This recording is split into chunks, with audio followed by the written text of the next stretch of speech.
entrevistas que lo conectan al mundo. Así amaneció. Y la Feria del Libro de Guayaquil, la 10ª Feria del Libro de Guayaquil, avanza. Y hoy nos han permitido entrevistar a unas hermanas que son muy famosas en el mundo de los negocios. Estamos hablando de las hermanas Carvajalino.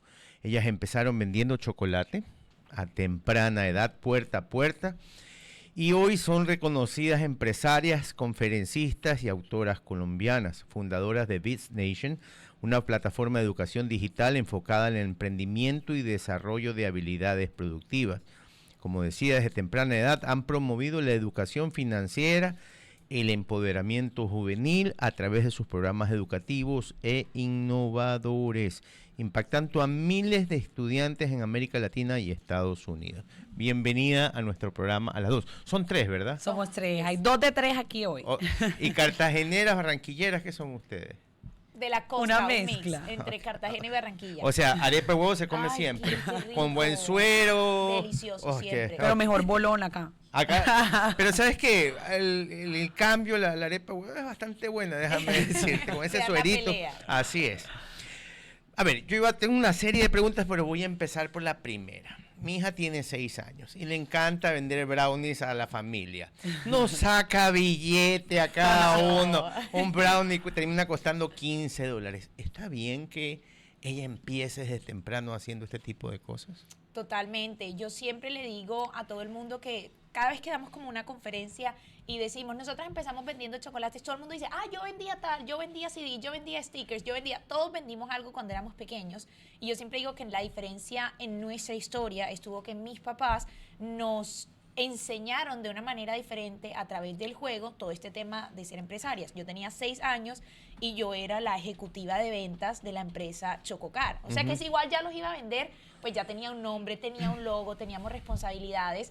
Y yo no me di cuenta que yo tenía una empresa hasta que tuve como 12 años. En todos esos otros años yo estaba jugando a hacer chocolates con mis hermanas, a salir a venderlos. Y aunque era un juego, pues vendíamos casi un salario mínimo vendiendo chocolates día de por medio.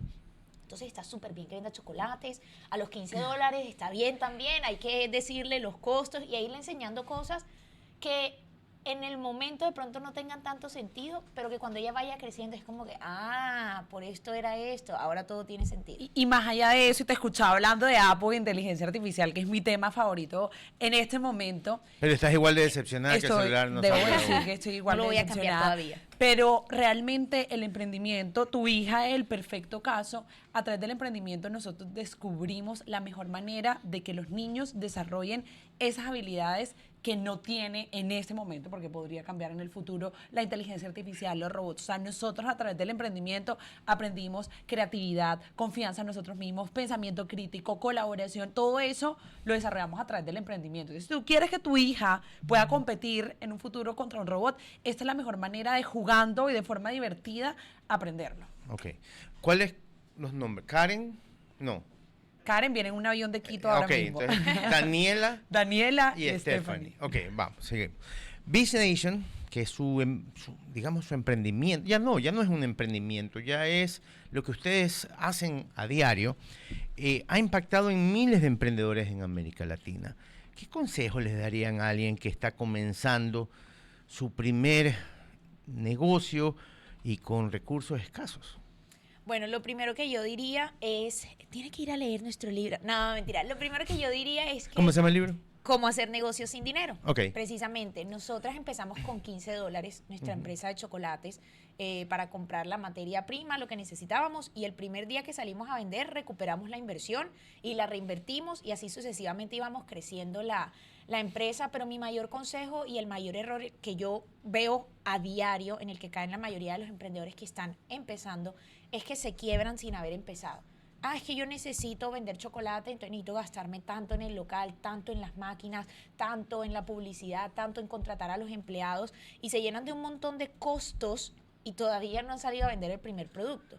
Entonces, mi recomendación es entender que antes de crear una empresa y caer en todos estos costos, hay otros pasos, como salir a vender el producto, salir a validar el producto. O hay muchas herramientas, como por ejemplo el outsourcing, en el que nosotros lo hacíamos cuando éramos pequeñas. Primero hacíamos los chocolates nosotras, y yo siempre digo que hoy en día hacemos mucho de lo que hacíamos cuando éramos pequeñas, pero a mayores escalas. En este caso, nosotros empezamos haciendo los chocolates, pero como estábamos en cuarto de primaria, no es nada fácil, hay que hacer tareas, no teníamos todo el tiempo para hacer los chocolates y empezamos a subcontratar el proceso. Es decir, le pagábamos a alguien que no era una persona fija, sino que le pagábamos por la producción.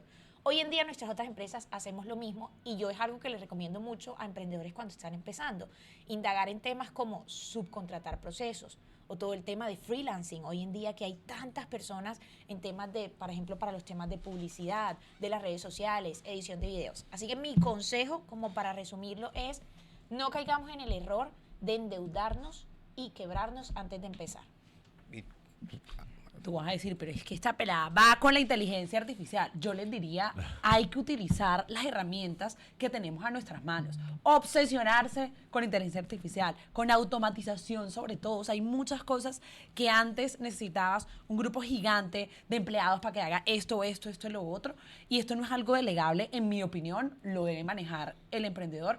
Pero hay muchos procesos que pueden hacer que una empresa escale de manera mucho más rápida si utilizamos la transformación digital. Es decir, esto lo vemos como el mejor enemigo, o lo vemos como los emprendedores la mejor herramienta para despegar, para probar, pero sobre todo para escalar los negocios, para que no se queden en la empresa pequeña, sino que logren tener un impacto económico mucho más grande, emplear personas, crecer a otros niveles. Muy buenos días, aquí les saluda Alfonso. Yo les tengo una pregunta. ¿Han visto un país que les resulte más fácil y a su vez más difícil no solo colar el emprendimiento, sino que tenga suceso en los emprendimientos?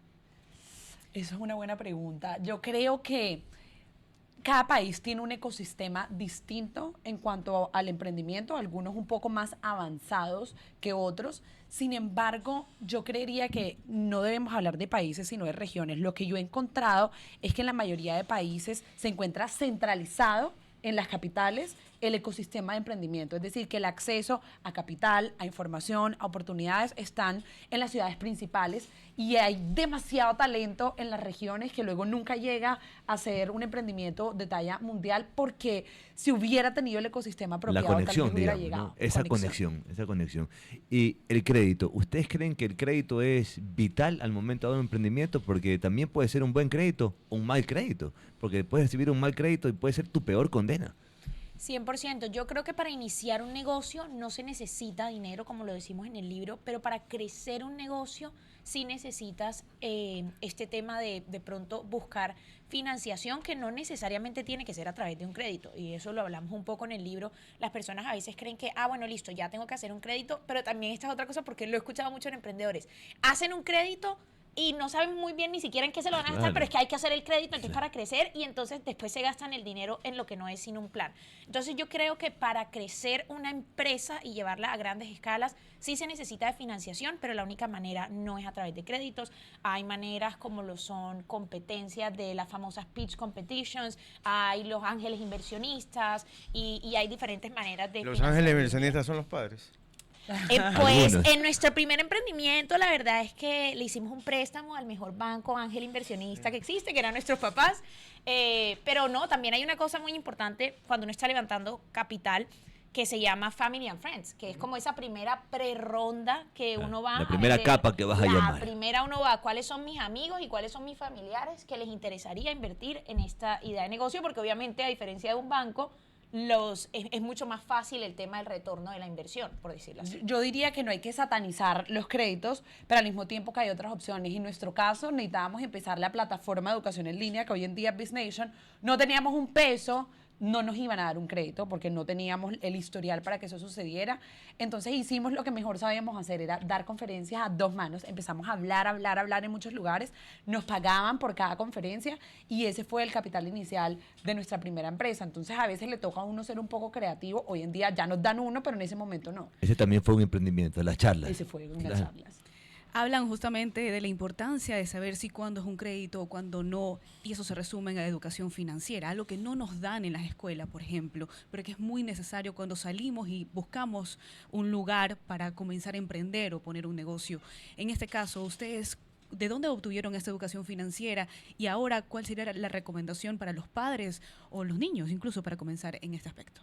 Yo amo este tema, yo creo que esta pregunta es para mí. Yo estudié finanzas y amo y me apasiona demasiado la inteligencia financiera. De hecho, entre otras cosas que no contamos aquí el día de hoy, aparte de Biz Nation, tenemos un colegio con 900 estudiantes donde parte del currículo, o sea, así como tú aprendes matemáticas, física, química, aprenden educación financiera como una clase. Emprendimiento es una clase, porque tú lo acabas de decir, nadie nunca te enseña esto. Luego sales a la universidad y tampoco te lo enseña. Entonces tú aprendes cuando te superendeudaste con la tarjeta de crédito, cuando no sabías cuánto eran los intereses. Entonces, en nuestro caso, mis papás, de manera muy intencional, siempre nos dieron esas enseñanzas, como Steffi lo contaba hace un segundo. Ellos nos decían, esto significa utilidad, esto es un activo, esto es un pasivo, esto es una inversión, y todo el tiempo íbamos a un supermercado y era, bueno, ustedes van a hacer la compra el día de hoy, ¿qué van a comprar? ¿Por qué lo van a comprar? ¿Esto está en promoción? ¿Esto no está en promoción? ¿Es el presupuesto de la casa? ¿Cómo lo organizamos? ¿Tienes estos $5? ¿Cómo lo vas a invertir?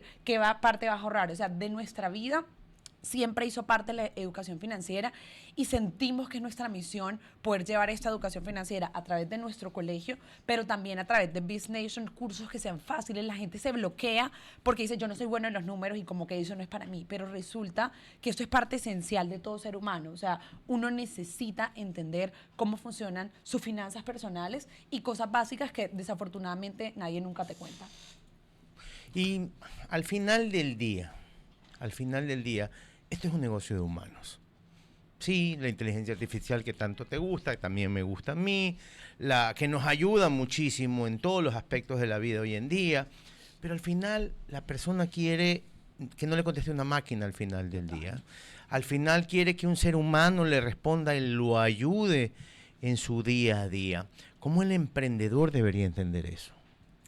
Yo creo que hay una mezcla y debe haber un balance muy importante en cómo la inteligencia artificial, para mí, a diferencia de lo que dicen muchas personas, yo creo que nos va a ayudar a humanizar más las empresas. Porque esto lo que va a hacer, y no es la primera revolución digital, por así decirlo, estuvo la revolución industrial, etcétera. Han habido muchos cambios en el ámbito de las empresas. En este caso, yo creo que la inteligencia artificial va a entrar a jugar un papel de cosas muy monótonas, del día a día, de cosas muy específicas que nos van a dar la oportunidad a los emprendedores o a las empresas de poner mucho más capital humano en las cosas que son importantes para los humanos. ¿Sí? No sé si me hago entender esa parte. Vas a priorizar lo que puede hacer el ser humano y vas a dejar la parte operativa para la inteligencia artificial o demás procesos. Exactamente, y así tener más tiempo para crear y crear momentos especializados. Las hermanas Carvajalino, Daniela y Stephanie, ¿verdad? No me confundo. Karen, si no Dos de está- tres. Se siente raro cuando nada más nos dices a las dos. Pero es que están solo las dos hoy. Pero hoy las van a poder encontrar en la Feria del Libro. El sábado. El Bueno, sábado. el libro sí, está en los stands, pero el sábado vamos a tener una presentación a ¿A las qué hora? 7. De la noche. Va a estar top. Vamos Ok. a hacer premios de todas cosas, una locura, mejor dicho, no se lo van a querer perder.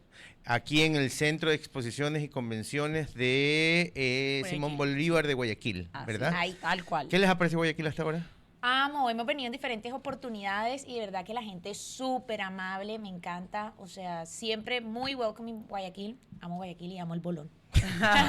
Muchísimas gracias por haber estado con nosotros, muchísimas gracias por habernos dado esos consejos y esas perspectivas que muchas veces nos cerramos en ver lo que creemos nada más y no en lo que necesitamos. Muchísimas gracias. Gracias A a ustedes y ustedes. que nos sigan invitando a Guayaquil para venir. Y a al visitar programa. más. Y al programa también. Ok, las hermanas Carvajalino, Daniela y Stephanie, falta Karen, que empezaron vendiendo chocolates, hoy tienen un gran producto en sus manos que es Biz Nation y un libro que va a estar en la feria, en la 10ª feria del libro. Si usted va mañana a las 7 de la noche, las va a poder escuchar en vivo a estas dos señoritas que nos han traído hoy bastante luz a los empresarios. Gracias una vez más. A ustedes, gracias.